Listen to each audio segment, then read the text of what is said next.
It is 5:30 on September 13th, and I will call this regular meeting of the Fargo Board of Education to order. We will begin by inviting you to join us for the Pledge of Allegiance.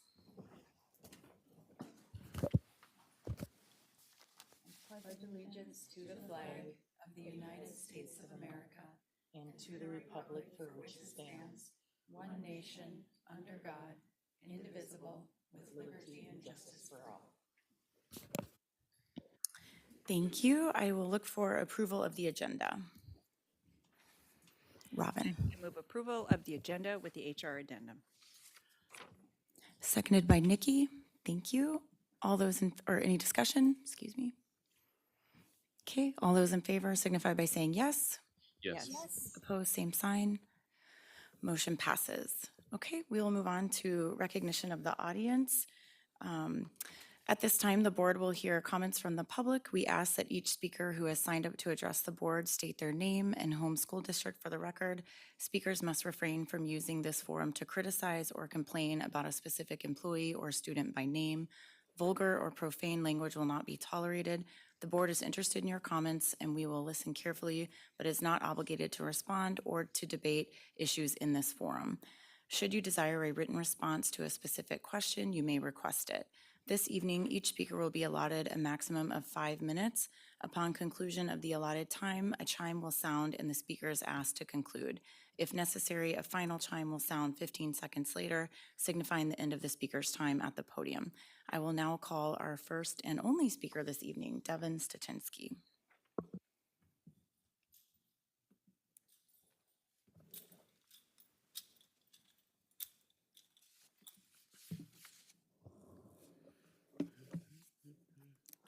Devin Stachinsky, Horseman Roosevelt.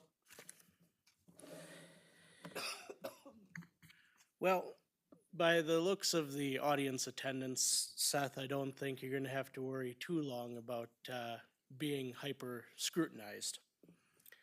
I will say, however, I really did enjoy reading the memos you have in the consent agenda, specifically memo 22. I know you'll be talking about this again later. First, I'd like to give a bit of praise. Greg, I hope that you actually draft a resolution to make your suggestion for GP2E. I like that you want to decentralize power. That's very good. I like that. Now, on to my favorite subject, and yours too, Seth, GP3E.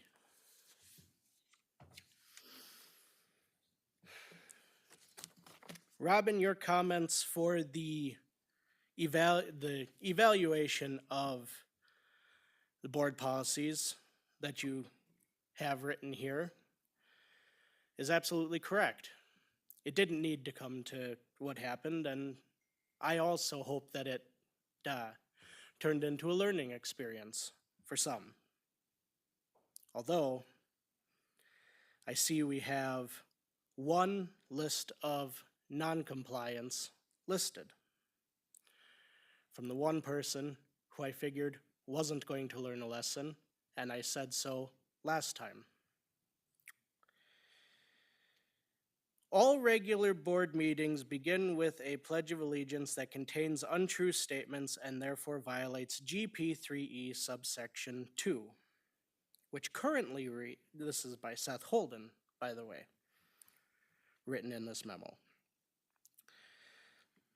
GP3E subsection 2 for school board ethics, honest and sincere, having the courage of their convictions, and always voting for or against what they understand to be the best interest of the district. You would think learning a lesson would be in the best interest of the district. However, I have a suggestion for you that might behoove the board. I suggest you roll back the version, go to the previous version of GP3E, School Board Ethics, Section 2, which reads, honest and sincere, having the courage of their conviction and always voting their beliefs. Because that seems to be the course of action for the plurality of this board, where they would rather vote their beliefs than in the best interest of the district. So, instead of continually having non-compliance from here until the end of time, you could just vote to roll back the version, take out the language change, and then you wouldn't have such a continual problem of non-compliance as some board members see it. It's simple, and it would let us all know exactly where you stand. Thank you. Thank you, Devin. We will move on to our staff reports. First up this evening, we have a first reading of the long-range facility plan. This comes to us in memo number 20, presented by Dr. Gandhi. Thank you. In your board packet, you have the first, or you have our long-range facilities plan for your first reading. Our long-range facility plan is part of our strategic plan. It's one of the ways that we use to create our priorities for our facilities in our district. It is also the preceding document to the long-range financial plan. So upon approval, we would create our long-range financial plan that also talks through what we need to do for our long-range facilities plan. Knowing that we were going to be going through a pretty significant strategic plan update last year, we did not present a long-range facilities plan. We were also going through some work that we wanted to do, so this is going to be kind of putting us back on track. I do want to just start by saying that our long-range facilities plan is just a guide. This is just kind of where we see things based on the condition that we get right now. We work with our demographer, which presents to the board an updated annual enrollment analysis every December. So should conditions change, such as they did over the last couple of years with the impact of COVID, we would change those as well. And then sometimes other things just happen as well. The other piece that I wanted to share is that since we started the long-range facilities plan over the last couple of years, I think in 2014 or 2013, we have always had a 10-year plan for our facility recycle schedule. That is what's included this year as well. Over time, we might be changing that to a 5-year plan just based on more of our needs. Kind of the 10-year plan is something that's worked. It's what the district has worked as well. But in 2014, we had some consultants that really advised the district that on an annual basis from our general fund, we should have about $4 million in expenses to upkeep with our facilities. We've been making it work on $2 million. And that's just a little bit to our staff. That's us trying to be as good fiduciaries of our dollars as we can to be able to stretch what our facility needs are, but we may share that as well. So I will now kind of go through just a brief summary of some of the major projects that we are seeing as immediately in our long-range facilities plan. And I apologize for scrolling. If you get motion sickness, I am sorry about that. But really a couple of pretty big significant projects for us. First and foremost, in 2018 or 2019, we had created a task force to talk about the continued growth for early childhood special education services. That task force had recommended 3 locations for north, middle, and south part of town to be able to have access to early childhood special education services. Those are, they've been centralized at Agassiz until this point with a couple of satellite campuses based on how we had classroom spaces. We added 4 rooms to Longfellow, so that project is complete and done. Last year we proposed to the board addition to Hawthorne Elementary School.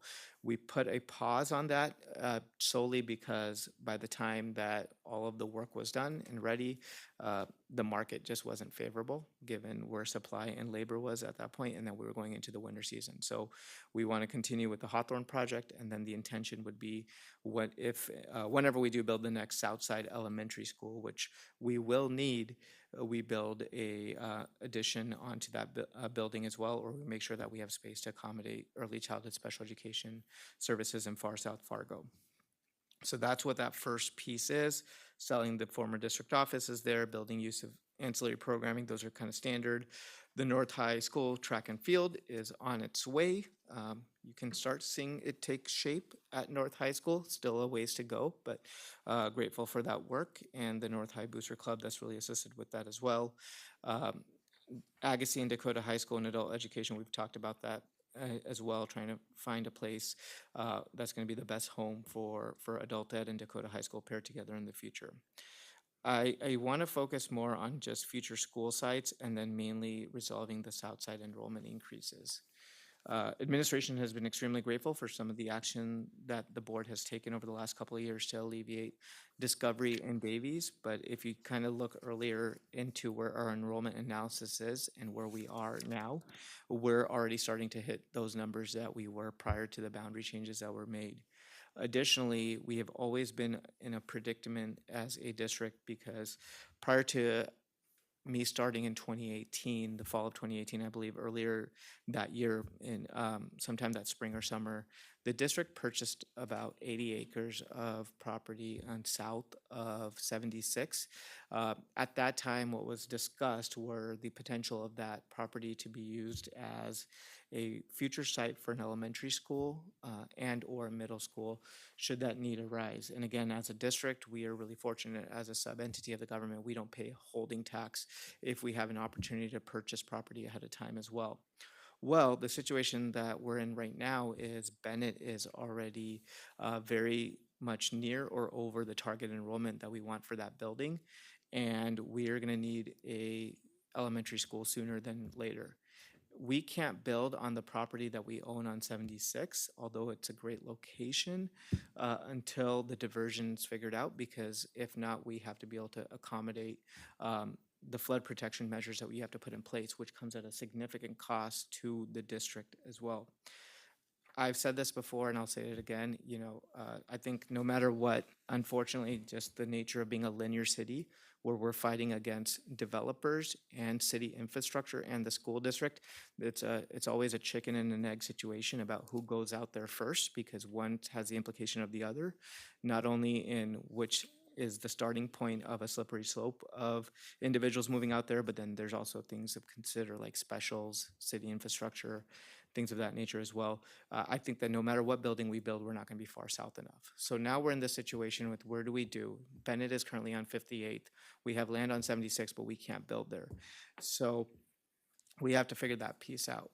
There is land that is flood protected west of the interstate, kind of south by that Walmart on 64th. We don't think it's necessarily best to build an elementary school there now for the purposes of supporting Bennett, because Kennedy still has space and we expect that side of the interstate to continue to grow as well. And after Kennedy's filled, and then you start going west of the interstate, and I know I'm sharing a lot, so hopefully there's a lot here that I'm trying to unpack.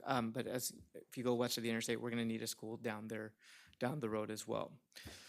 So what administration is proposing, with all of that being considered, also knowing that when we had a task force to look at the boundary changes that the board approved recently over the last couple of years, our community and our board resoundingly said that they never wanted to split up, or to the best of our ability, they want to keep a middle school, high school feeder pattern.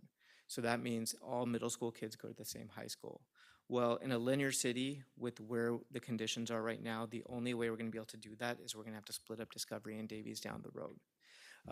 Davies would have to have a middle school that feeds into it, and Discovery's going to have to go to another high school. We don't have any property, or there's no available land that's big enough for a high school east of the interstate. So part of what you see in the long range plan is to look at potentially purchasing land west of the interstate, south of near where that Walmart is, or if you know where the Sanford Sports Complex is going to be, if there's going to be opportunities there for a future high school that Discovery would feed into. We are proposing that at this time, to accommodate the needs of all three, we look at potentially where we have land. It's about 8 acres directly east of Davies, between Davies and Dakota Boys and Girls Club. There has been a property, or Dakota Boys and Girls Ranch, right, sorry. Just saw you from my peripheral, I apologize.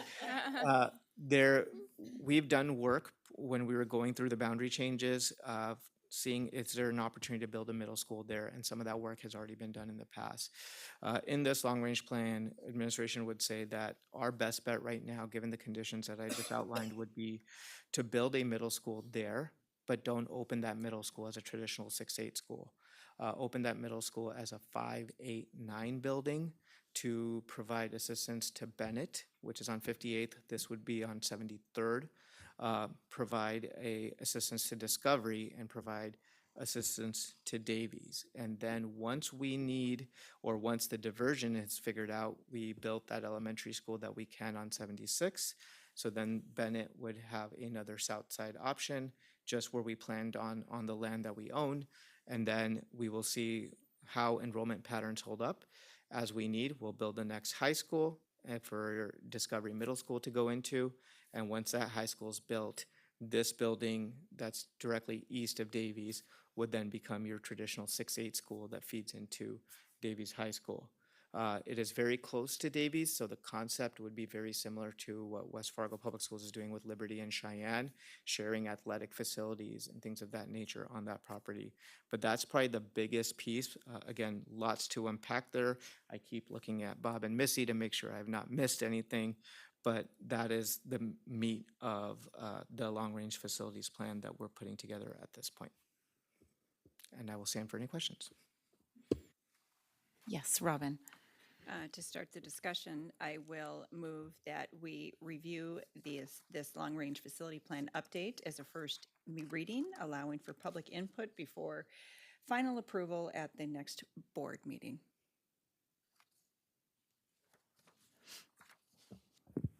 What would that public input look like? Are you just inviting people to come speak at the start of our next meeting? Typically, the motion would not allow for discussion until it's on the floor, but that would be my intent. Between now and the next meeting, we would receive some input. I don't believe this is under our business. Do we need a motion and a second under staff reports just to discuss and ask questions? Anne Marie? Typically haven't done it that way, but to be up to you all. Okay. There's a recommendation, so however you would Sure. like me to proceed. Okay, so we have a motion on the floor just to review this and have further discussion. I'll second that motion. Thank you, Greg. Okay, any further discussion or questions? Yes, Robin. So I would like to make some comments on this because I've got them in order here. The RSP demographic company is the same company that West Fargo uses. They've been quite accurate over the years. And they've been quite accurate with Fargo Public Schools, and I know that has been under scrutiny in the past. Number two, the transition years. I think that's a very innovative approach, using taxpayer dollars wisely and moving up fifth graders a little bit earlier from Bennett. So you're lessening transitions. It's clunky, I admit it, but it is, I think, an innovative approach. Number three, I was visiting with several Bennett students today, and I said, how are things going at your school? And I said, it's busy, isn't it? And I actually had kids that knew exactly what the enrollment was in their school. So their parents are talking to them. A couple of them said, we have 650 kids in our school right now, and we're going to have 700 pretty soon. And I thought, wow, this is a community conversation, and I think this is a responsible approach as a first reading to put that out there and then get some feedback from our community. It's different than what we're used to in the near future or in the near history, but we've done it before. It's not ideal, it's not final, but it is effective as a transition strategy. And that's the reason I would hope that the board would approve the first reading. And sorry if I did not follow proper procedure there, but to formalize it so we can receive feedback. Okay, thank you. Yes, I Melissa. have a question. What are you anticipate? What does the feedback look like to you? Would you invite people to come during our public comment session, or would it be a little bit more formalized? I think that typically administration would lead that. Okay. But allowing some time before final approval, I think, is very wise from an administration standpoint, so they can receive feedback and the board can receive feedback. A lot of times, these conversations have been stretched out 3 years. Okay. And I think it's really good to put some timelines onto when the board would finally approve this. Okay, yeah, I think that's great, and I think the families that are going to be impacted by this should at least be well aware of it prior to that. So thank you. Yes, Dr. Gandhi. And thank you for the question too. I think, you know, this is the long range facilities plan, so this is just a guiding document. There's nothing that's set in stone here, that there's nothing in here that initiates a project. This is just kind of where are we going, and then when the time is right to initiate the project, then we do that. And that's when it comes to the board to work with architects and work with the bids. And then oftentimes, sometimes that's when we get feedback, right? When it starts, for lack of a better term, to some people starting to get real. But the challenge is, and we've kind of went through this with the last couple of years or with the boundary changes as well, is that administration needs a guidepost on where to concentrate our time, energy, and efforts. So if we concentrate on this model and then something gets flipped because the values flip and then something flips back, that's a little bit of a challenge for us. And so it's the long range planning piece is a tool used in strategic planning just to kind of make sure that we say, like, we know that there's so many factors that go into where schools are located, and people won't always be happy. So what are the factors on what you're making this decision on? And this is, a lot of this is based on that consistent feeder pattern and what we're seeing right now too. But I can't guarantee you that, you know, in between these meetings, you'll get all the feedback you want, and it won't happen when the project becomes real, because that could happen too. So I just don't want to allow for that notion. Yes, Seth, and then I have a question. Yeah, we discussed this, in planning, and one of the first things that came to my mind in planning is motion or no motion, we're going to get a lot of feedback about this because it is not a typical thing to do, but it is when you live in a city that grows so fast in only one direction. We have to think outside the box to be able to accommodate our students and use our taxpayer dollars to the best of our ability. So I anticipate that as this starts to take shape, we are going to get a lot of feedback, and I just want to, kind of let the public know that don't hold back. Let us know what you think, and so we can move forward and have the best solution that we possibly can. So, because it is, like you said, Robin, it is something different, but we have to do what we have to do to make sure that everybody's taken care of. So I just wanted to comment that. Thank you, Seth. If I may, I just have a clarifying question. I've heard this multiple times now, and I still have questions. So you stated the land west of the interstate near Walmart is not ideal for an elementary school. I'm just curious if we could know why, or a little, because it seems to me our immediate problem is Bennett and the elementary school, and we're sort of doing this roundabout way to do it. So why is that land not suitable? I'm saying that it's not, it's probably not the best solution for the elementary school now to solve the Bennett problem, because we're going to need an elementary school down there as that part continues to develop and fill out. So we would be potentially telling families to move back and forth, right? And because that's closer to 64th, Bennett's on 58th.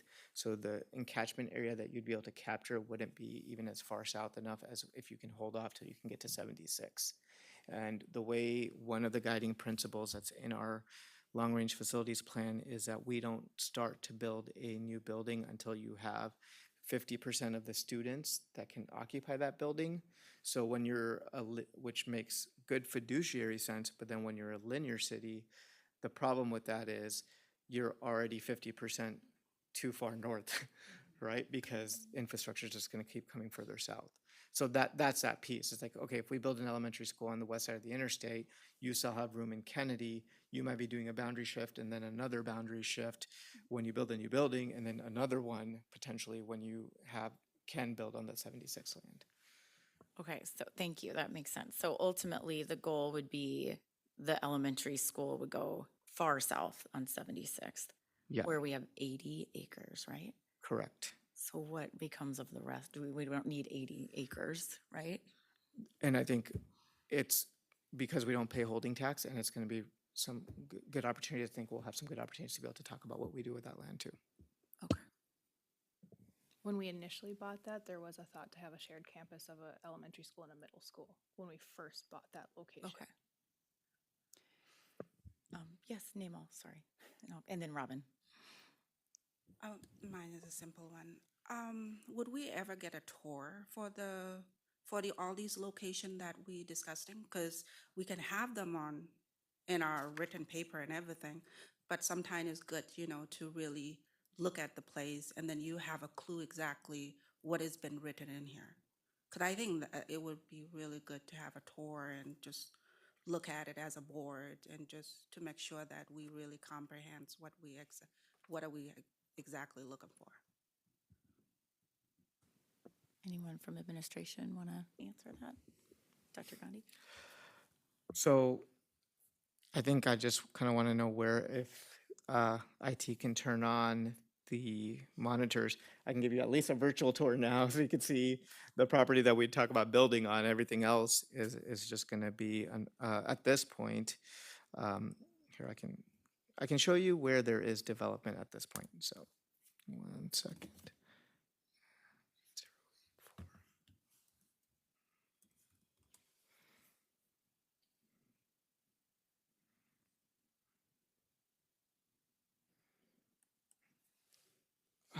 Sorry, that's. No, you're not supposed to press the X. And, Wrong X. While he's doing that, could I comment? Yes, Robin, while we're doing that. To save dead air time. It's not uncommon for the district to purchase real estate in advance to save money and lead prior to it becoming zoned and what have you. And it's also not uncommon for the district to swap land with other entities or sell it to shift things into place. But it is responsible to use taxpayer dollars to purchase that land in advance before it is so escalated in cost. There, did I kill enough time, Rupak? Thank you for that. Okay. yes, thank you. So I'm also going to look at, again, Bob or Anne Marie or Missy. If I misspeak here, please let me know. I'm going to do my best to pilot and talk while we're doing this. So the land that we are talking about would be here. This is where the middle school would be. Basically, this sidewalk, when we talked about it initially, would be kind of the stopping point of our land currently that we could use. So it would be working with the park district, which we do on most of our buildings, to potentially flip the field over here and then have the middle school over here. So Davies here, the middle school here. The current land that we own on 76 is in this region right here. And Bennett is on, I'm going to zoom out here, is on 58th. So Bennett is right here.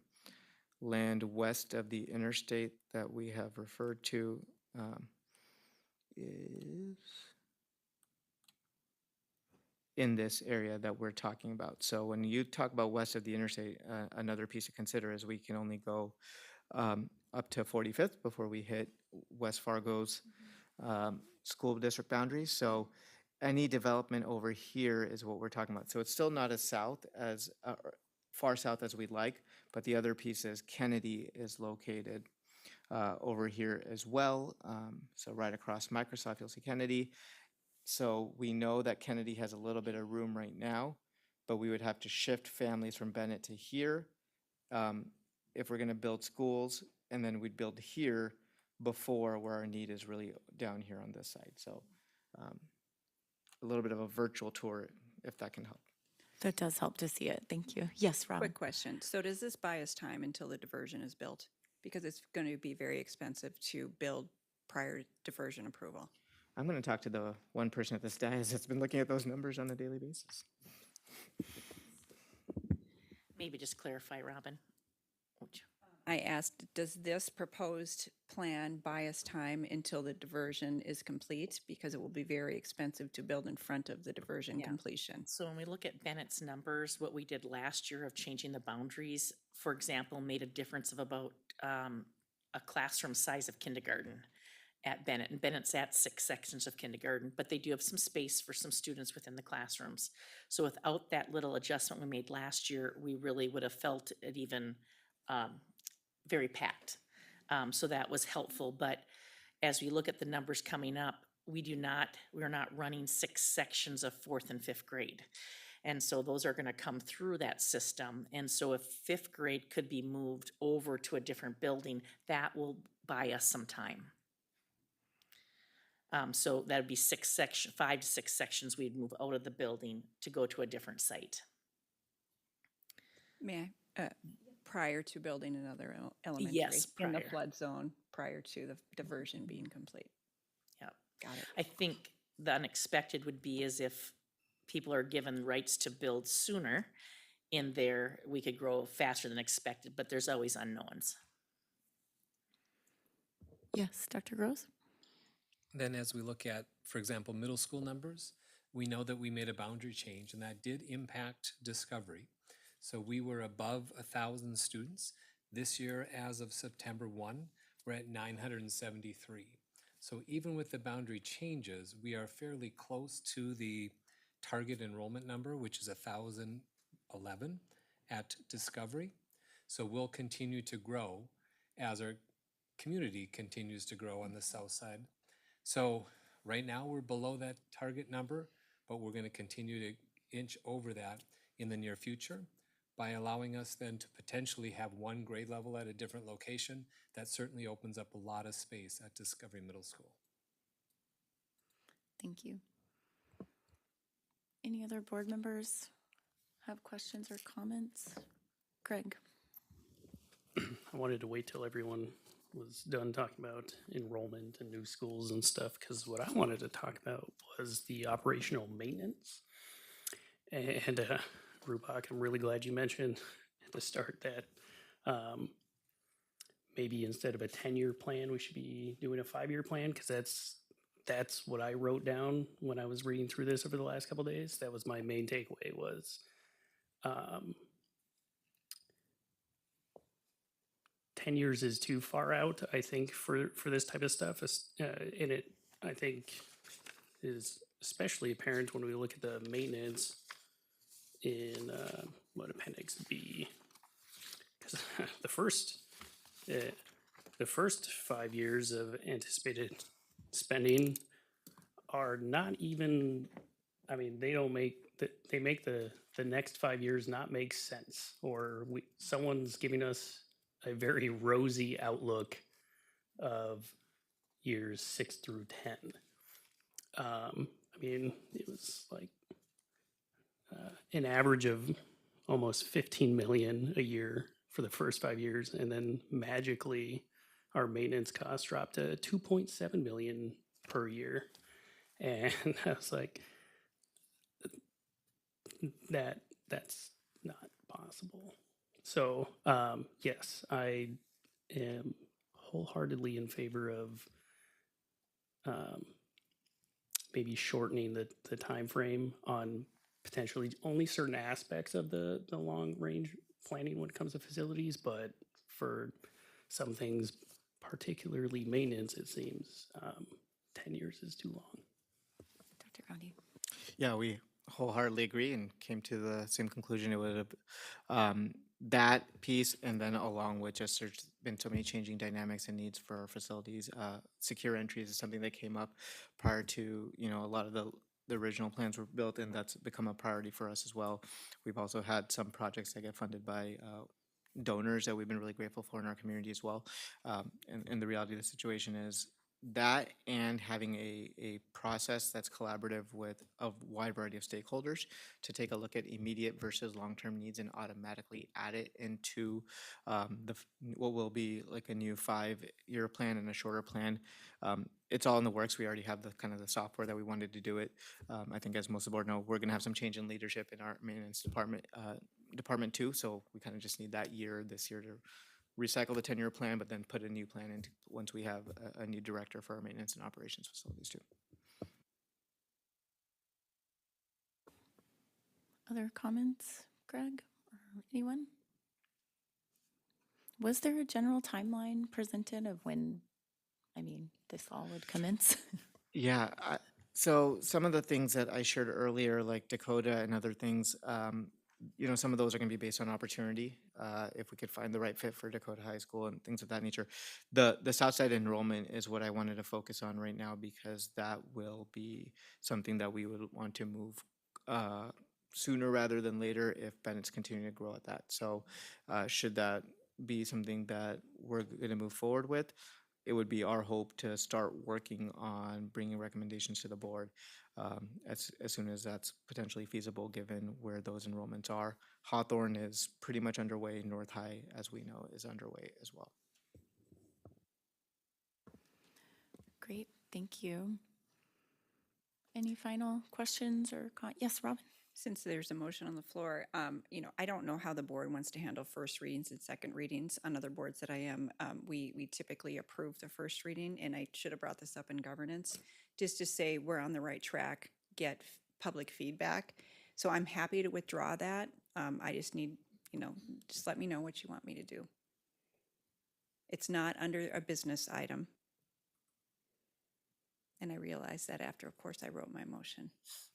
So we could either vote on it to affirm the direction of administration to proceed. I think that's reasonable, given that we already have a motion and a second, Okay. unless anyone feels strongly otherwise.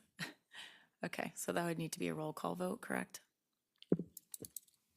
Approving the motion on the floor? Yes. Gotcha. Thank you. Yes, are we ready to vote? I believe so. Going once, any further discussion, guys? Okay, thank you. Holden, Yes. Nelson, Yes. Berkland, Yes. Christensen, Yes. Clark, Yes. Day, Yes. Gullickson, Yes. Newman. Yes. Motion passes. Thank you, Robin. And that will bring us to our next report, which is the FEA report. Thank you for being here tonight, Kim Rieger. Good evening, I'm Kim Rieger. I'm the FEA president and I teach 5th grade at Bennett Elementary. So that was very interesting.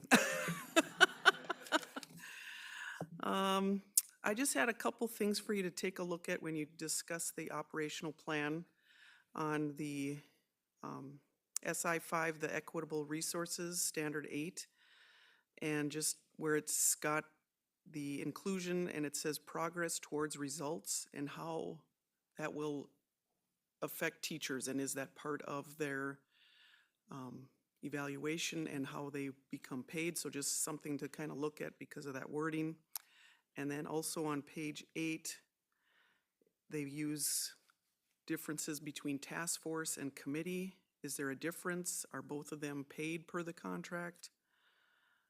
So just, I know there's some different words that we use and not sure that if they're similar or have different meanings.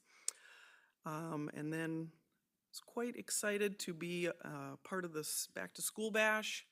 FEA had a booth and it felt it was really well attended from all areas of our district and a lot of good things going on. It seemed like kids had fun as well as some staff, so that was fun to see. And our upcoming training with the school board is on September 24th. So looking forward to that work. And then lastly, we're hopeful to have our annual fundraiser during November 14th through the 18th for American Education Week. And we do that in hopes to get money for scholarships. And so we just paid out our 4th scholarship for all 4 high schools this month. So that's always exciting. Thank you. Very cool. Thank you for all the work you do. Next is our superintendent report, Dr. Gandhi. I don't have much just because I will share a lot when we go through the operational and strategic plan, but you know, just in response, the results that was just kind of questioned in the FEA report, those are the results of the strategic plan. There's nothing in our operational plan that's actually looking at a pay for performance, I think was kind of what the condition was actually. In fact, our strategic plan is based on a premise of maybe potentially down the road decoupling teacher effectiveness and teacher evaluation because there's so much variability that goes there, but that's a larger conversation down the road. So yeah, just wanted to clarify that, but I'll share a lot more when we go into the operational and strategic plan conversation in business. Excellent, thank you. With that, I will look for approval of the consent agenda. Robin, I move approval of the consent agenda with the HR addendum. thank you. Second. Seconded by Seth. Any discussion? I have a parliamentary inquiry. Yes, Greg. So I'd like to move something from the consent agenda onto business. Anne Marie, would that be a normal motion to move something from? Technically, when you want to change the agenda, it should be done at the beginning of the agenda. But this board has been kind to others in the past to have it removed at this time. But in the future, it should be removed before the agenda is approved at the beginning of the meeting. So you would need unanimous consent to change that at this time. He would need a motion and a second, and then, You could just have unanimous consent. okay, okay. So I didn't quite catch which one you wanted to remove there. The pilot approval memo number 26. Okay, so it's been requested that we move item G, pilot approval memo number 26, under business. We'll make that also G. I'll second Grant's, or Okay, Greg's motion. seconded by Seth. Any discussion? Typically, that would be 7F. You would add that at the end of the business section. We already have a 7F. So that's why I said it Oh. would also be G. Oh, EFG, HIJ. Okay. No, I was with you. It took me a moment. So I believe then if we just take a unanimous vote to approve the consent agenda, that will fall under that. We don't need to do a separate vote. Okay. Any discussion about, or any other suggestions? Okay, great. Thank you, Greg. So we have a motion on the floor with a second to approve the consent agenda. All those in favor signify by saying yes. Yes. Yes. Any opposed? Okay, that motion passes. Thank you. I think we'll move on for now. That takes us to our business section. We start this evening with the operational plan approval. That comes to us in memo number 28. Alrighty, Dr. I Miller. will go ahead and get started. As again, I'm gonna wait for IT to maybe just turn on the monitors in the back as well. I'm gonna do something a little bit different because they're gonna be related. So I'll introduce the operational plan, but much of what I'm gonna say is also gonna serve as the introduction for the strategic plan as well. As I just buy some time here, I think a lot this summer in our work session and other things, including my staff opener, you've heard me speak a lot about like what are our metrics for success and making sure that we define that. So in this presentation, my metric for success, along with eloquently presenting, is to impress the one person whose profession is in data. So hopefully I could do that, but that is just me separately. I'm going to start with our strategic plan and who we are as a district, right? There are so many different factors that different complexities in our district that are nuanced in terms of what is the function of the board dictated by governance versus the function of administration, and then what are our metrics for success and all the different pieces as an organization that we have. So, you know, if we take a look at our strategic plan in terms of an org chart, our mission, vision, and our values are what really drive us as an organization. We know that that's kind of the framework for everything we do. We have focus areas. Each of those focus areas are the 6 strategic initiatives that are going to be in the strategic plan that you're going to approve. Our strategic initiatives, each of those has a certain amount of results that we want to follow. Within each result, we had a work session where we said, okay, board, what are you looking for to be able to evaluate those results? And that's where you gave us those result policy indicators that we're going to talk about as well. Under each result policy indicator, you may potentially have a standard, which is just a minimum standard of education that we want to provide throughout this organization that we put in our strategic plan. You may have a formative piece of information, which is a piece of information that we use to learn and grow at any given point to get to this indicator, to get to the result that we want, which is why it's big and broad in scope.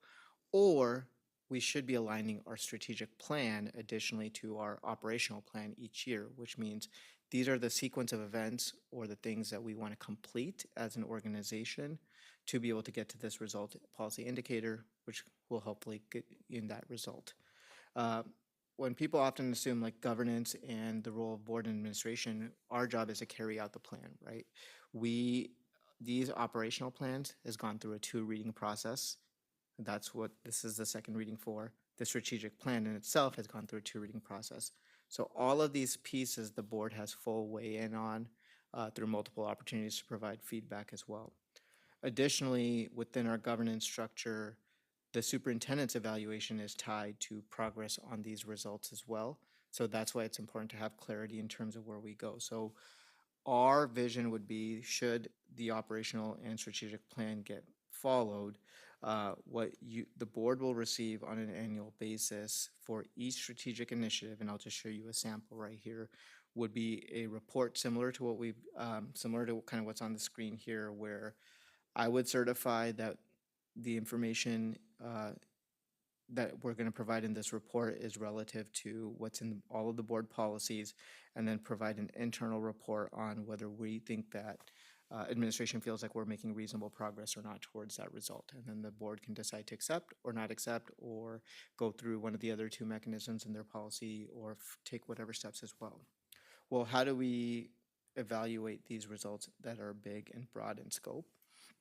Well, that's where we look at the result policy indicators. So we had originally, on the first reading, had indicators such as graduation data, choice ready data. Greg had talked about this when we had our work session as well.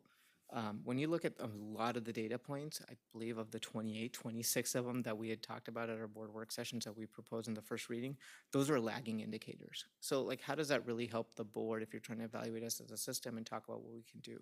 So one of the things that we've kind of updated into the second policy, or the second reading, is change all the indicators to an analysis of. And it is my interpretation that, you have to, that what an analysis will include for each of these indicators is information in one of these 3 categories: key accomplishments, challenges, and next steps. That way we can really kind of have conversations about what's working, what's not, and for whom, and then what is the district planning on doing moving forward. So now the conversation becomes, what goes into here? So Rupa, are you presenting the strategic plan or operational plan? operational plan, I know, but they're going to kind of be just tied wanna make together. sure I'm in Sorry, lockstep. yep, that's why I said they'll kind of be tied together. So, because alignment is key because of everything we're doing. So, when you approve the operational plan, what you're going to be doing is approving these 28 action items. That's going to be the scope of work that we do. This isn't necessarily all the tasks. Some of these might be tasks, but some of these are just the big goals that we want to accomplish this year to focus our time, energy, and effort. And these are, our operational plan is aligned to Cognia, which is our accreditation system, their 3 main indicators. But these are also aligned to our strategic plan, and I think that's critically important too. So when you approve the operational plan, these are the things that we're going to work on. For example, the first thing is communicate and implement a new revised strategic plan. If I go to my strategic plan, you'll see that the results is what the board's going to monitor. Under each result, you have the 4 indicators, or the indicators that the board approved. But under that, you have not only all of the standards that are in our strategic plan, but all of the actions that we put in the operational plan now show up under the indicators as well. So you see how everything rolls up into something else. So I've talked a lot about this summer about the work that we do as a district. We focus on the results because not any one point of data time is just one data point relative to so much of the other work that happens. The other piece that you'll see upon, hopefully by the end of this year when we get this up and going with our operational plan as well, is we're going to also be able to tie all of our operational plan items to the budget. Right now, only the preliminary budget for this year has been approved. When the full budget is tied, we'll be able to go line by line and then take a look at which operational item, based on how much budget has been spent as well. So when the board is evaluating the operational plan at the end of the year, we can do a clear kind of ROI, not only towards the results that we're getting for our students, but be able to take a look at it that way as well. So that's why I'm tying the three conversations together, and just saying that when you approve the operational plan, in addition to the strategic plan this year, what you're going to be doing is saying, this is where we want our budget to be focused. These are the action items that we feel like will get us there. And then that's how we're going to monitor our results moving forward. So that is kind of the introduction to our operational plan for this school year, which is included in your board packet, should you have any questions. Any board members have questions? Yes, Robin. To start the discussion, I will move that the 2022-2023 operational plan be approved as provided. Thank you. Second. Seconded by Seth. Now, any discussion or questions?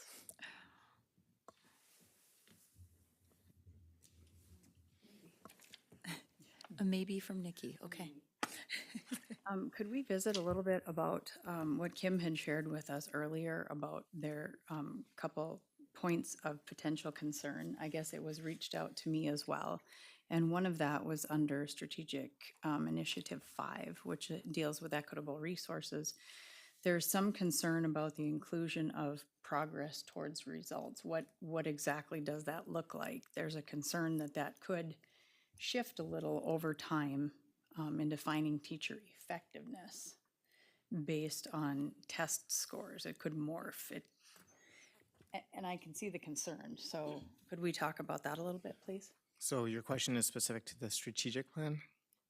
That's what it was put here, that strategic. It's in both the strategic in and both, operational probably? plan, that Okay. exact language. So the operational plan, strategic initiative 5, planning standard 4. Equitable resources standard 8. So there's 2 of them, yeah. Oh. It says planning standard 4 is incomplete. There's a word missing. Oh, okay. So the real question being about the inclusion of progress towards result, what that looks like. And could that have any impact on teacher effectiveness down the road?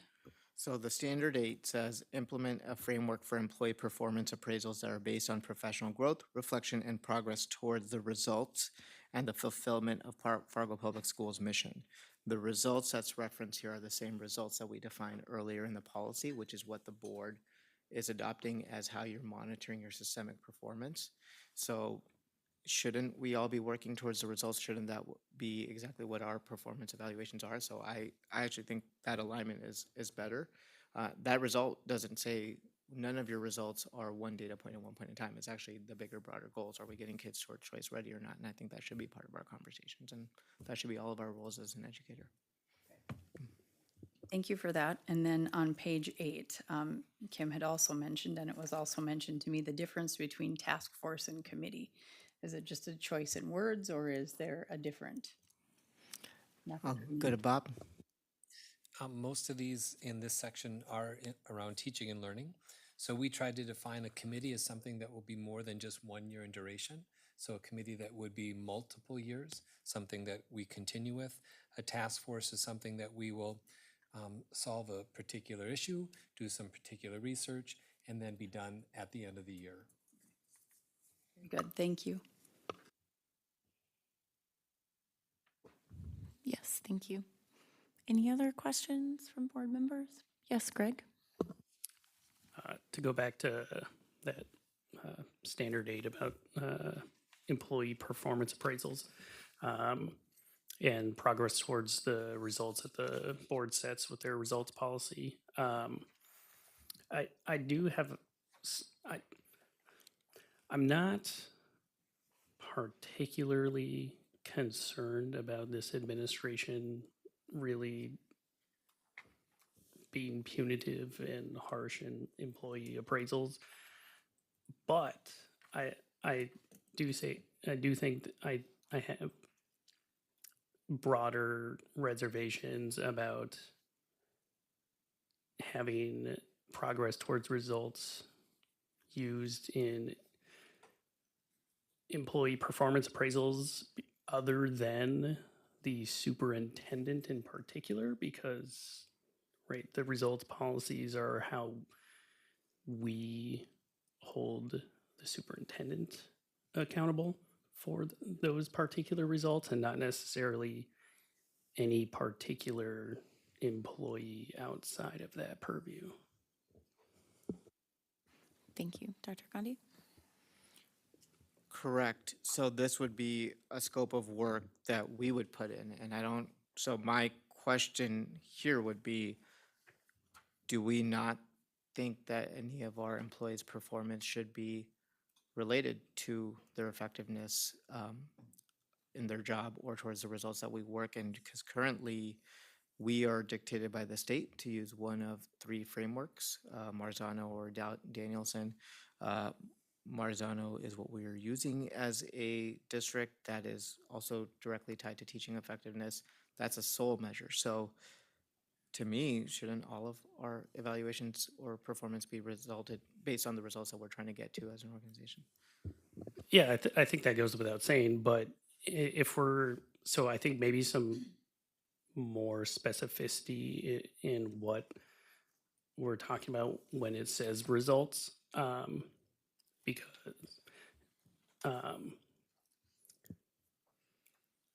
I think it, the results policy is going to have very few targeted things that this board looks for, including like choice ready stuff. And I think it's really hard to tie that to the performance appraisal of a kindergarten teacher. So I think maybe if we are going to use, if we do use, that Marzano framework, maybe we can be a little bit more specific in the language. Yes, Robin? I received the same email and I asked for some more dialogue. And so I think the elephant in the room here is, for lack of a better term, we are hearing about student achievement and accountability. And we're hearing that not only locally, but nationally. And a lot of them are tied to third grade reading scores and math proficiency.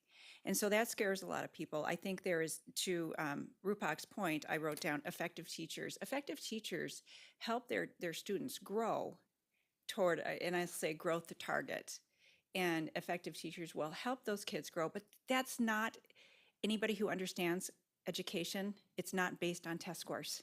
There's so much to unpack to get them there, and there's so much growth. But that's what we're being held accountable to, because we pick a third grade point in time, an eighth grade point in time, and the ACT score.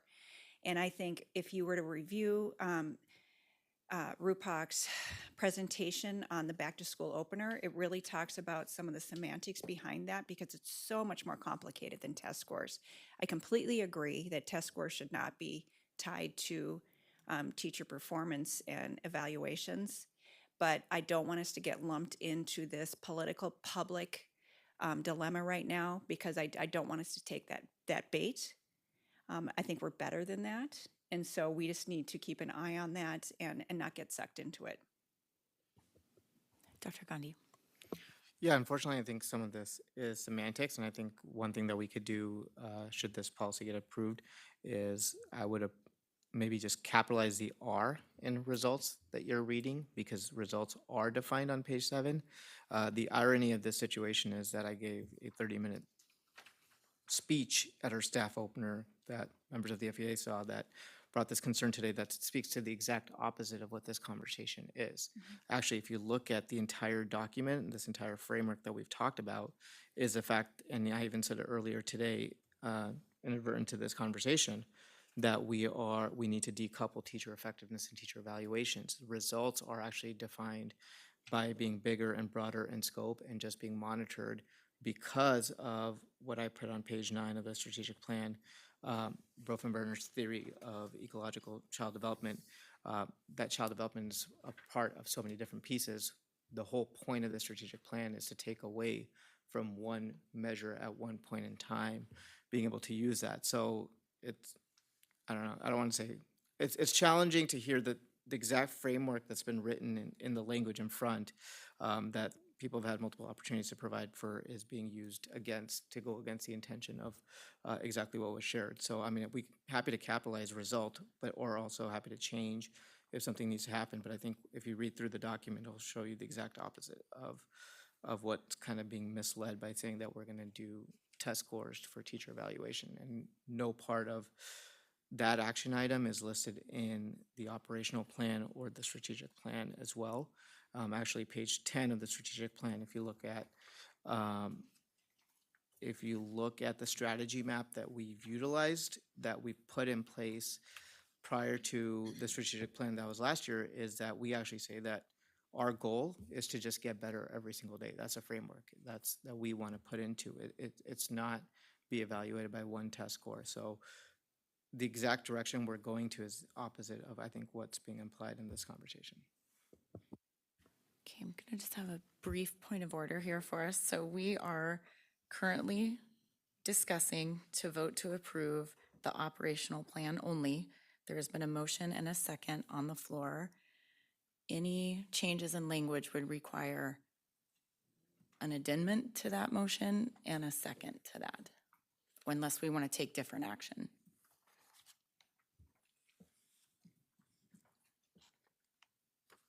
I'm happy to entertain any other questions or comments, just to bring us back procedurally to what we're trying to do here.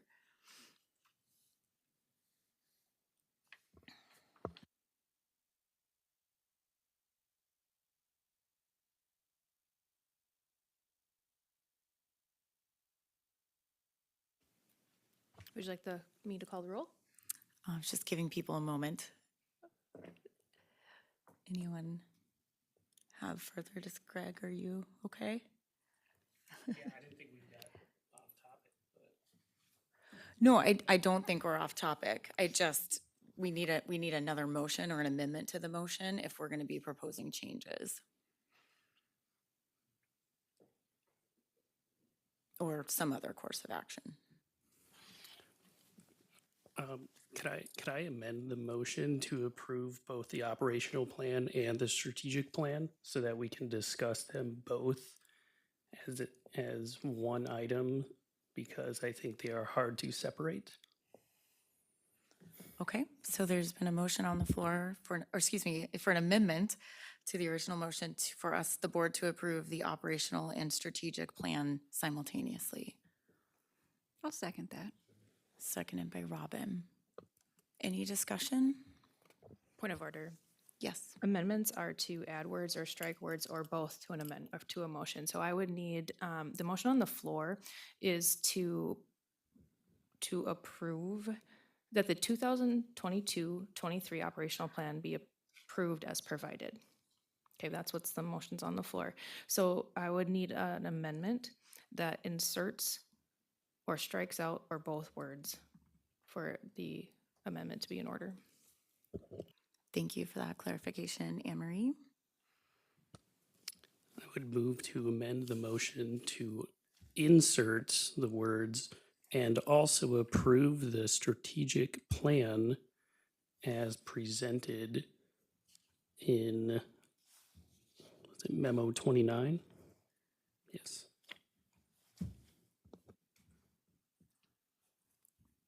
I will second that. Thank you. So okay. Do we need to vote 3 times now? There's 2 amendments and a motion?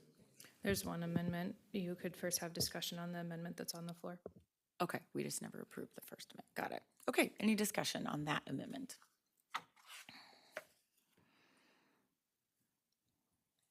Okay, I think we're good. Thank you, Anne-Marie. We will have you call the roll to vote on the amendment. Nelson, Yes. Berkland, Yes. Christensen, Yes. Clark, Yes. Day, Yes. Gullickson, Yes. Holden, Yes. Newman. Yes. So the amendment passes. So that brings us back to now discussing both the operational, I guess the motion on the floor will be to approve the operational and strategic plan. Any further questions or discussion around either?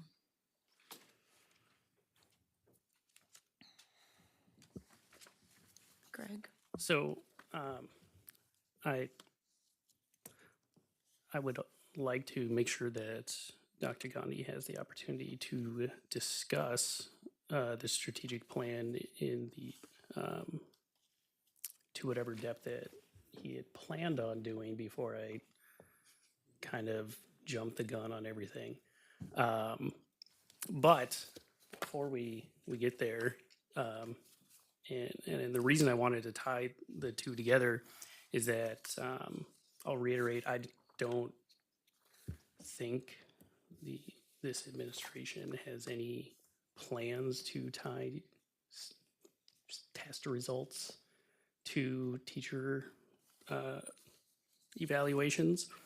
And I think it is, as Dr. Gandhi said, it's very clear in the operational plan and all the things outlined there.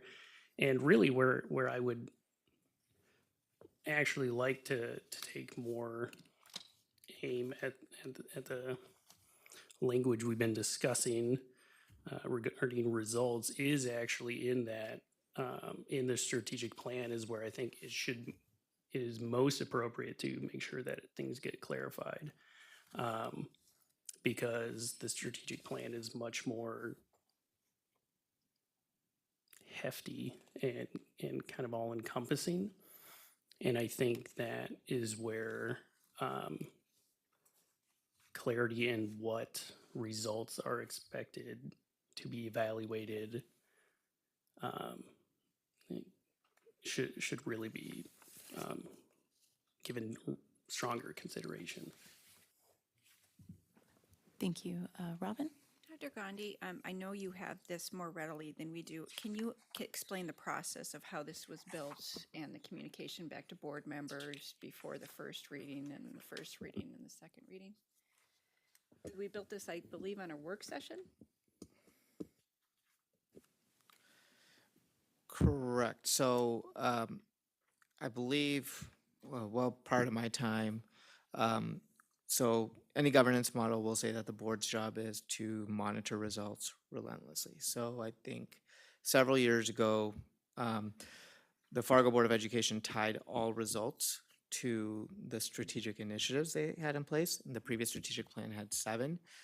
Part of that model is what many strategic plan consultants will now call a balanced scorecard, because you don't just want to be focused on 1 or 2 key indicators when your organization does so much more, because you want to make sure that your IT department supported, your HR department supported, nutrition services supported, so forth. So that's where tying your results to all 7 strategic indicators were important and came into place. So going into this year, we built our strategic plan knowing that we had to refresh it and identified what the big broad results that we wanted. And results are also defined in board policies where they say, basically, this is the reason that we did the activity, the budget hold'em, I believe. What results do you want at what cost and from whom in your organization? At the end of the day, one of the biggest challenges in public education is that everyone has their own measure of what academic achievement looks like. So for some people, it might be a test score at one point in time. Someone else, it might be something else. But school districts, as you guys went through the activity with the budget hold'em, is you have to recognize that in reality, achievement can look like a test score, but it can also look like the opportunity to have a fine arts opportunity that other school districts don't, or another experience. There's an experience and achievement part of it. As long as your result focus on your end, the client that we're serving, and this organization is obviously going to be students and what we want to do for students as well. So that's kind of where we talked through, and then we defined the results at the work session, and then we said, okay, what does this look like to you if the standard based on our governance model is going to be, are you monitoring it, whether you make reasonable progress or not? So that's the piece that's also tied into the superintendent's evaluation, like Greg said, because it's part of the systems performance. So then we take that same piece, and then Stephen Covey, you backwards plan from where you want to go to, right? So then you, the best organization is going to be one that's aligned and tight, because we don't want our staff to go off in a million different directions. Because if you ask anyone what their metric of success is, it could be different for each different person. So if we're all working towards the same big, broad goal. So yeah, your result might be choice ready when a student graduates, but it's still applicable to a kindergarten teacher, because I think first and foremost, are you making reasonable progress towards that? And that's not maybe as specific a standard as some high stakes accountability individuals want. So it's actually meant to, if those of you that remember kind of when I shared this at the work session, this strategic plan and the framework that we put in place was actually used to defend public education against the narrative of some data points at some point in time, because it really is unfair when there's so many variables that go to it. So the results that we want is for employees to be able to work towards those results that we've identified under each of the 6 strategic initiatives. Some of them have 2 results, some of them 3, some of them have 4, some of them have 1. So we think that all of our work should be focused on that. And I personally think that there should be no fear of making sure that that's part of what we're doing, because we're here to serve students. But also, just to clarify, under Standard 8, it's not just that evaluation is your evaluation as standalone. It actually says implement a framework for employee performance appraisals that are based on professional growth, reflection, and progress towards the results and fulfillment of the Fargo Public Schools mission. And I struggle with not being comfortable with that if that's an employee in this district, just because that's about kids and that's who we're here for. If you go back to the definition of results, and that's why we should be doing that. I think the bigger question becomes, why are we afraid of being able to monitor whether or not we're making reasonable progress towards providing the outcomes for our students that they deserve, that our board in policy and through the strategic plan in our community has said that that's what we want to work towards.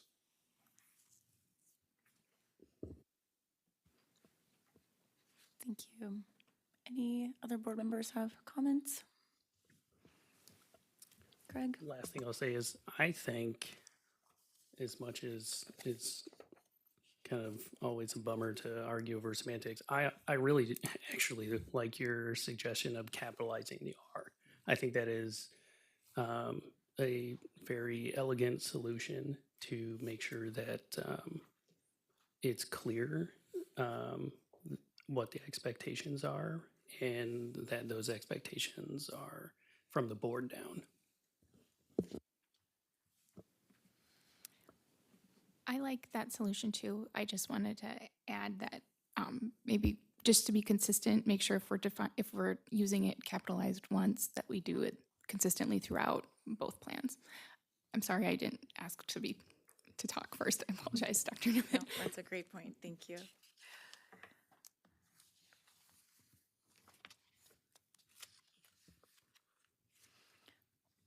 Okay, so Greg, are you entertaining making a motion to capitalize the letter R in results, or looking to make an amendment, perhaps? Oh, yes, Dr. Gandhi. If you don't want to go through that entire process, you're going to approve the strategic plan. The written document is not going to be our primary piece. That's kind of part of for the board packet. We're going to live and kind of do our work in the software that I shared. I'm updating the R right now, so. Yeah. I will look to our parliamentarian to make sure that is. Would you like the minutes to reflect the consensus was reached to capitalize the R in question? That seems reasonable to me. Other board members? Seems reasonable to me. Okay.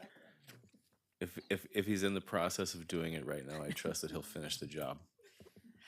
Okay, excellent. So with that change, any other suggestions, clarifications?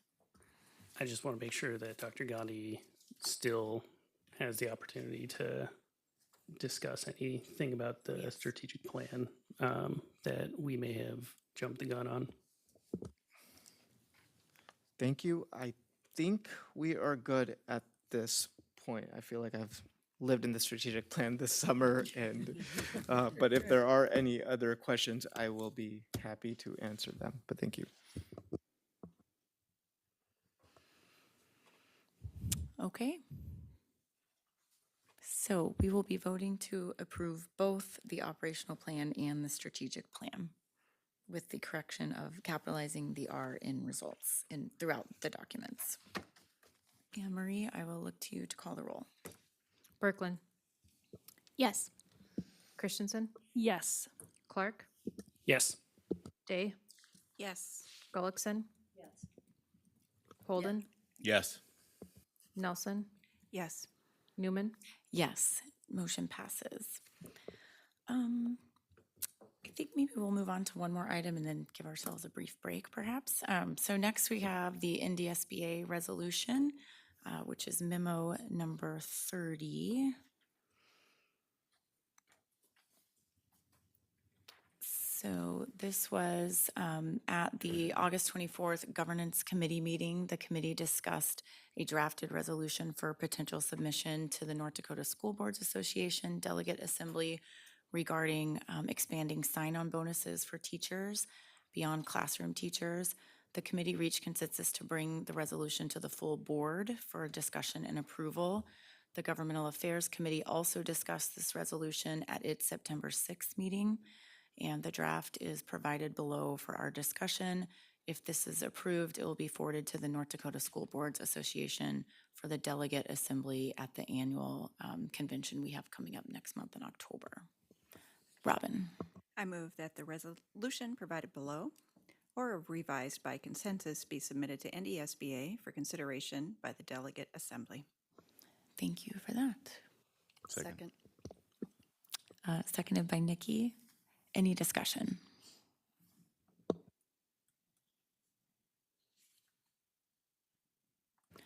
Anyone want to make further comments about the discussion at GAC, or I'm happy to answer questions about what we discussed at governance, but I think it's all pretty much written out here. Everybody good? Okay. Anne-Marie, we will call the roll. Christensen, Yes. Clark, Yes. Day, Yes. Gullickson. Yes. Holden, Yes. Nelson, Yes. Berkland, Yes. Newman. Yes, motion passes. I'm thinking the next one may be a little while, so maybe we'll give ourselves a 10-minute break. If that's okay. We'll meet back here at around whatever that will be, 7:56. Should we be exact? See you then.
Is 6:56. Thank you all for being punctual.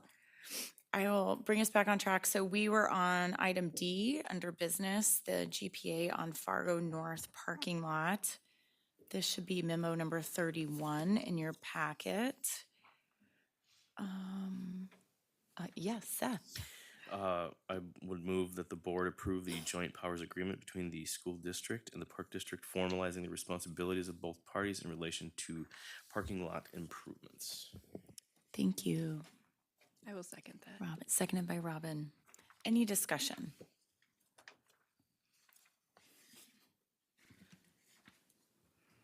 Question. Yes, Nemo. So I look over it and I just wondering, since we partnering with this Sanford, right? Is it Sanford? Park District, sorry. Where is there, because I saw that the budget is practically, is what the school district gonna pay. What about the park district? Is it in here too as well? Because I didn't see it. Does someone from administration want to answer that? Dr. Gandhi? Can you clarify the question? Sorry. No, I was looking over it and I saw that, you know, the school, the school district, the Fargo School District has a responsibility to pay over 1 million regarding it. And I was just wondering, where is the park district's share on it and how much is it that they're gonna pay? Because I didn't see it, that's why. And maybe Tara can speak more to the kind of the JPA, but this project is for the school district. So it's a capital improvement on our part brought by the Fargo North Booster Club to provide the track. So it wasn't initiated by the park district, so it is something that we're bringing forward. If you look on page 1 of the JPA, the payment and financing for construction, the park district is paying us. Okay, good then. I'm looking at 'Cause the I wrong was thing. just- I thought it was a great idea to collaborate. I just didn't see the amount that they're doing. But since we are the one that will initiate the process, never mind for my comment. Thank you. Melissa, did you have a question or I was comment? just going to say that I thought I read it as the park district was paying it Okay. payment. So I Okay. Any other questions? Okay, Anne Marie, we can call the roll. Clark? Yes. Day? Yes. Gullickson? Yes. Holden? Yes. Nelson? Yes. Berkland? yes. Christensen? Yes. Newman? Yes, motion passes. Thank you. Next, we have the possible executive session for purposes of negotiation strategy for a potential real estate purchase. Do we believe we need? Yeah, we would be looking for a motion to go into executive session, and then I can share more once we're done. Okay, Robin?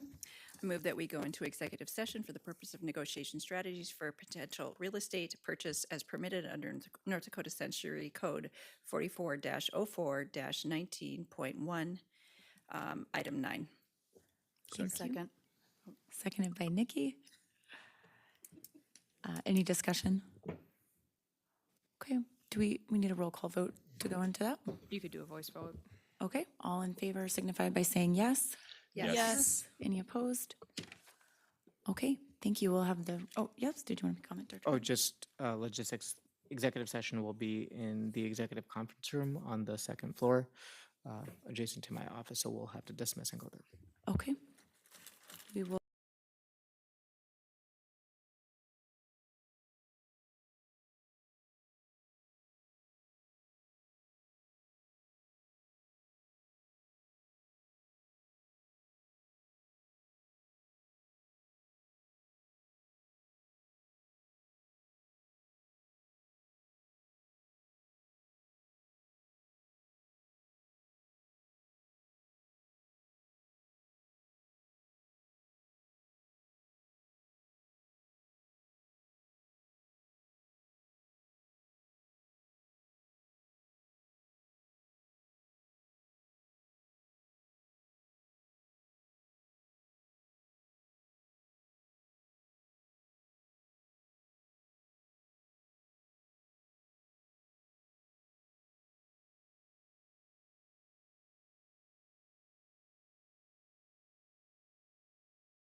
I'm back.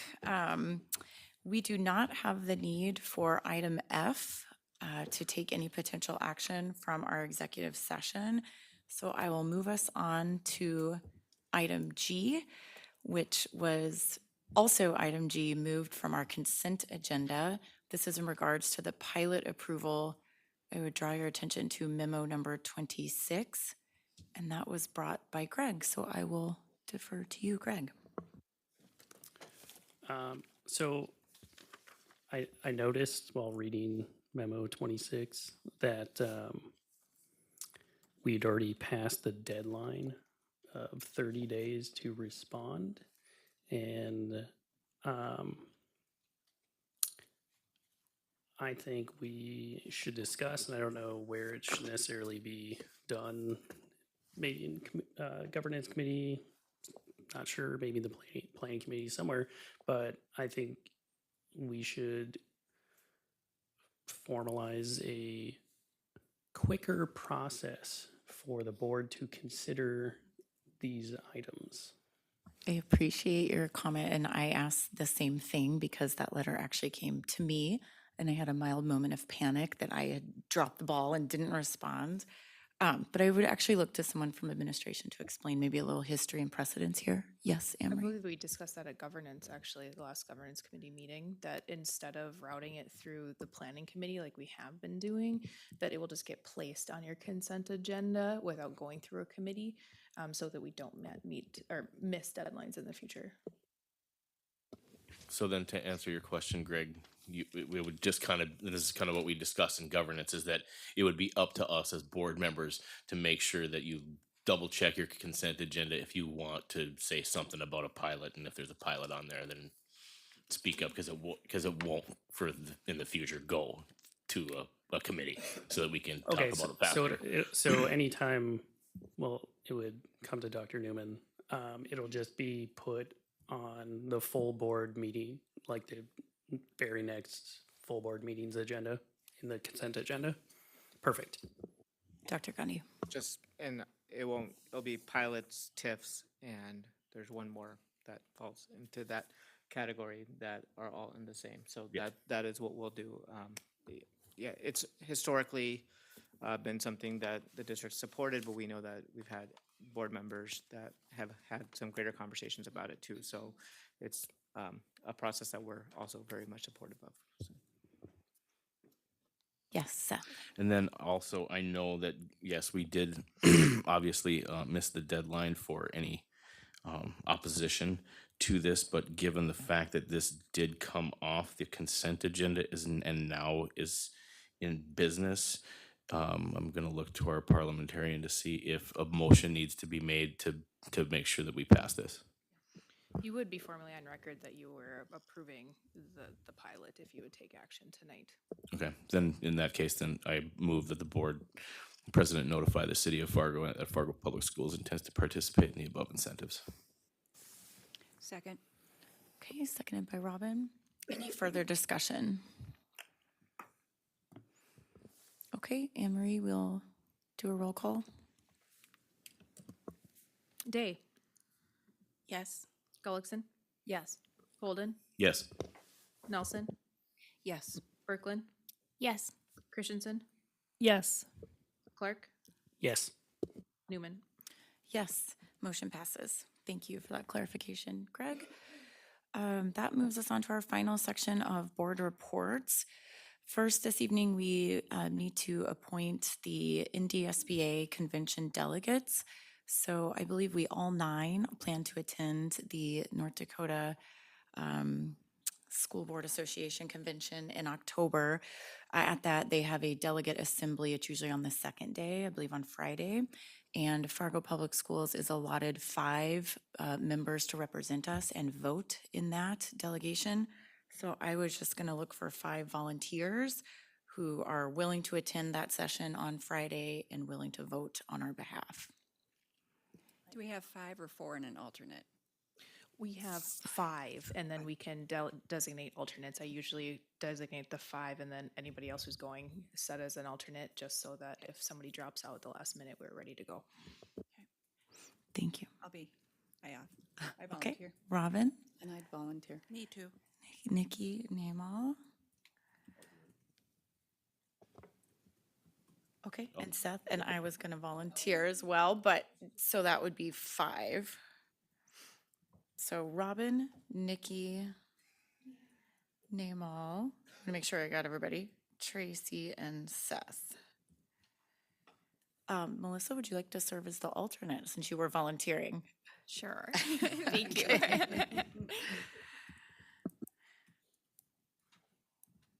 Great, thank you all for your willingness to serve. Any further action on that, Emery? No, nothing else needed. I'll just note that I will register for that conference for you, and I'll get you more information about that, but I'll take care of all your registration requirements and your hotel accommodations. Thank you for all that you do in regards to that. Okay, and we will move on then to our committee liaison and correspondence reports. I had a request from Robin to lead us off, so go for it. Thank you. I did contact my liaison schools. You might want to put this on your board calendar, board members. Davies Drumline will be at Discovery Middle School on Friday, this Friday, from 8 a.m. to 8:45 a.m., and that's kind of a fun event. I am unable to attend because I'm on grandma duty, and grandma duty trumps some of this sometimes. So I also visited Hawthorne, Eagles, and Longfellow. Governmental Affairs Committee related. On August 16th, I do serve on the North Dakota School Boards Association Governmental Affairs Committee. We did meet. We went over administrative rules overview on August 16th. On August 18th, the Legislative Education Policy Committee meeting met. That was a long day. I did witness that as well. August 30th, NDSBA GAC met to establish the resolutions for the state convention. On September 8th, DPI administrative rules hearing occurred. The hot topic was CRT. I'm sure you all heard that in the news. And all of these links are available live or recorded at the state website. September 6th, our actual local committee met, Fargo Public Schools Government Affairs Committee met. On that day, we, let's see here, I brought our minutes. Really, the biggies were, we talked about our probable and expected legislative items for this session, and we presented our work calendar, and that's fluid, of course. And then at our next meeting, we'll be focusing on our preliminary position document going into session, and also plan for an informational session with legislators who are elected after the November election. And then our next meeting is October 4th, 2022 at 7:30 a.m. Did we decide that's Tuesday morning, gang? It was Tuesday mornings? Yeah, okay. And then I attended I didn't report last meeting, so I'm just going a month back. Staff opener at South High. That was great. If you have, as I mentioned earlier, view the recording. It was really well done. Thank you. I know that Rupak was a speaker, but I know administration has a lot of work to put into that. And then at some point I met with the governance committee, but it all blends together.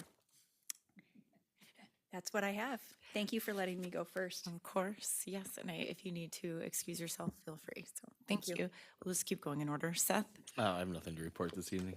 Thank you. Great. Namal?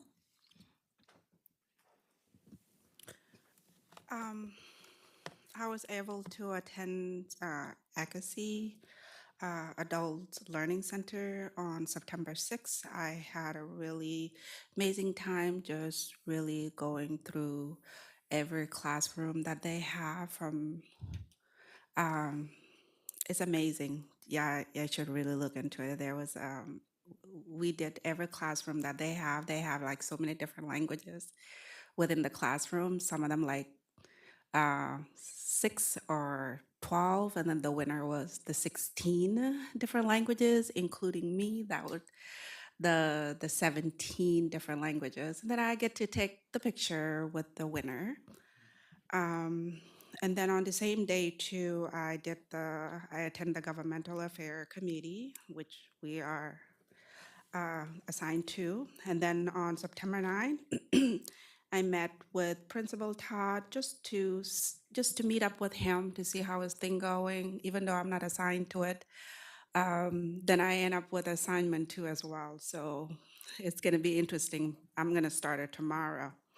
So, and then also too, I was on September 9 too, at the same time, I was able to meet, I was able to attend faculty meetings.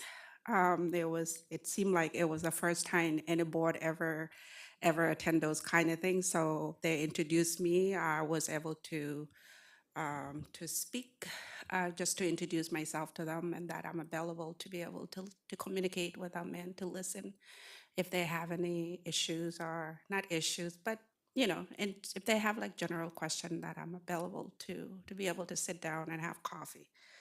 And then the other one that I did was communication engagement that I attended on the other days, and then also to just um, which was when was it on yesterday. I attended, staff meeting again with at the Madison Elementary School, but somehow Lori broke her foot, so she wasn't able to make it. But when I got there, because she wanted to cancel it, she said, "Well, it's up to you if you want to come or not." But when I got there, I got sambusa and thing like that, just for the snack, and everybody show up. I didn't even know that Kristen actually took some pictures, so she shared them with me while I was talking with the staff and thing like that. So then again, I was just introducing myself, telling them that I'm available, to be able to work with them, just trying to make sure that we have a good relationship. That's all. Excellent. Thank you. Melissa? I do not have much other than I just attended my 2 committee meetings last week, and I'm really excited to be working on both of them. So thanks. Great. Nikki? Thank you. I'll be brief because I forgot my phone, so it's all going to be kind of general. But CEA met last Thursday, and we had a new group. We had several new members, so I'm looking forward to that. We set all of our meeting dates, so we can get those out there. This Thursday, North Dakota DPI is the full ESSA task force group meeting. That'll be Thursday morning. I want to say Monday morning, teacher shortage committee. So I was on that, being run through NDSU and I believe DPI, but I know that the gal who heads it up is through NDSU. And then I'm also serving on the North Dakota School Board Association nominating committee, and we are going to meet Friday morning. So that is new. Thanks. Great. Thank you. Greg? I had a school visit at McKinley Elementary with Principal Jansen. That was a really good tour of the school and discussion about McKinley. And then I also spent 2 weeks ago now at a meeting with Doug Andring about all sorts of HR data. That was it's always fun to get in a room and talk about data with someone who has an equal appreciation for it. And I hope our future human capital officer is also willing to put data at the forefront. And that's it. Thank you. I thought I was the only one who liked to get together and talk about data, but it's usually medical data, so, okay. Katie? I also just attended my committee responsibilities, the governmental affairs, and then the community education and advocacy, and I was able to have a one-on-one with Dr. Gandhi. That was it. Excellent. Thank you. My president's report will be brief as well. Governance has met since we last met. I had my Council of School Health Executive Council meeting as well. And then on September 8th, the FEA leadership and FPS cabinet and myself and Seth had a meeting. I think it was really good. We kind of discussed channels of communication going forward between the 2 entities, actually 3 entities, I suppose, relationship building, just sort of general improvements, and then like the frequency and format that maybe those groups or parts of those groups should meet. As a subset of that, Kim Rieger, FEA president, decided to meet later this month with a kind of goal of meeting regularly, maybe perhaps monthly throughout the school year. And then on the evening of September 8th, Dr. Gandhi and myself, actually Jim was there as well, attended the North Dakota School Board Association welcome reception. They had an event here, kind of a regional event all weekend. And so that was nice to go to and represent Fargo. I believe that is all I have. So our next general meeting date will be September 27th. It is did you have one thing to add? I was just gonna ask for grace in advance. I think I will be taking care of most board member needs at your next board meeting, so just know that I probably will not be able to fill some of the previously established shoes, so just asking for grace in advance as that happens. Yes, I don't even have comments for that. My blood pressure just went up. Thank you that Anne-Marie's going to be absent. So, okay, thank you for that reminder. Any other scary things we need to say before? Oh, gosh, okay. You'll do just With that, it is 7:59. We are adjourned.